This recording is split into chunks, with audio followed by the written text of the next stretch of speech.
Opposition leader Anthony Albanese has pledged billions of dollars to fix the aged care industry, which is dubbed as being in crisis, if Labour wins the forthcoming federal election. Key points: Anthony Albanese has unveiled a $2.5 billion aged care package to overhaul the sector.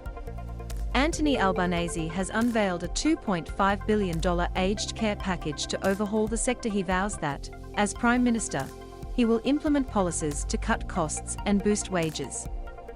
He vows that, as Prime Minister, he will implement policies to cut costs and boost wages. Mr. Albanese is seeking to return Labour to government after 9 years in opposition.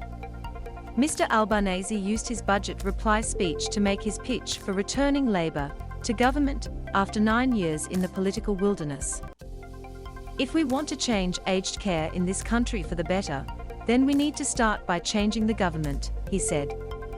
Mr. Albanese's $2.5 billion pledge includes around-the-clock nurses for aged care homes, better food and safer conditions for residents, and higher pay for workers. He argued that neglect of the industry had happened under the coalition's watch. The simple truth of it is this: the Liberals have had a decade to do something about aged care, he said. Even an interim Royal Commission report, with the searing title "Neglect," wasn't enough to spur them into action. If they are left in power, nothing will change, and the bleak present they have created will be the bleak future awaiting so many more Australians. On Tuesday, the coalition released its budget and vowed to halve the tax on fuel and offer one-off cost of living payments, as it seeks to secure a fourth term in power. Surging commodity prices on products Australia exports and falls in unemployment have bolstered government coffers over the past 6 months.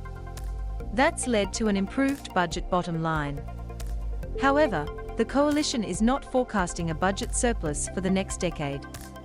Australians know that the cost of everything is going up: food, petrol, rent, childcare, doctors' bills, and their pay has fallen behind, Mr. Albanese said. So let's be really clear about this.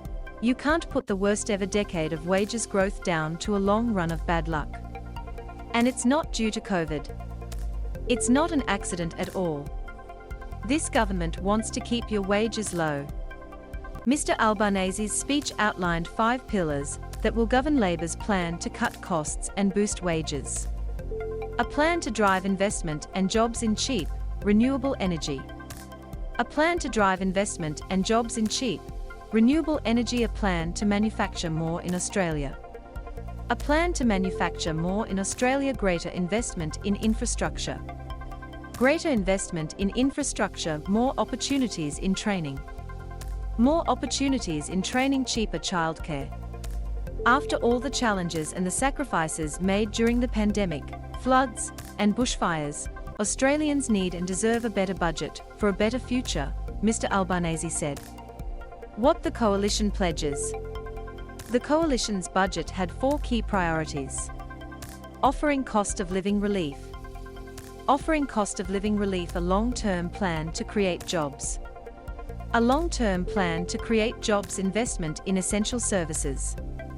Investment in essential services. Stronger defence and national security. The Treasurer cut the fuel excise to 22 cents a litre, which the government expects drivers will start to see within weeks. About 6 million pensioners and concession card holders will also receive a $250 tax-free payment paid automatically into their accounts in April. The budget also included an expansion of a tax offset for low and middle-income earners, which goes to people earning up to $126,000. Labour has largely backed the cost of living policies and all but said it would adopt the coalition's plan to simplify paid parental leave, allowing couples to share 20 weeks, regardless of their gender. Labour keeping commitments for election campaign.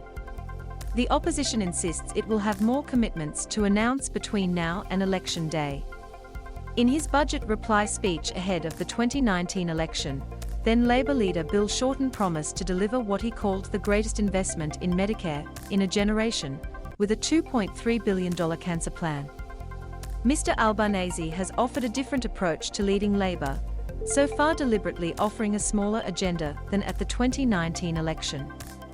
Government says Labor's plan lacks detail. Finance Minister Simon Birmingham criticised Labor's aged care commitments as lacking detail and suggested they would be more difficult to implement than Mr Albanese suggests. Our comprehensive response to the Aged Care Royal Commission, including an investment in the workforce, in training places, recognises the fact that you couldn't just make those sorts of promises without creating the additional workforce to deliver them, he said. And this is part of the false promise Anthony Albanese is offering, pretending none of this costs anything and pretending it's all just easily done. Mr Albanese reiterated a pledge to back a union case at the Fair Work Commission seeking a pay rise for aged care workers and fund whatever the Commission decided. Asked if the coalition would also fund any pay rise, Mr Birmingham was non-committal. "We'll deal with those issues if and when they come," he said.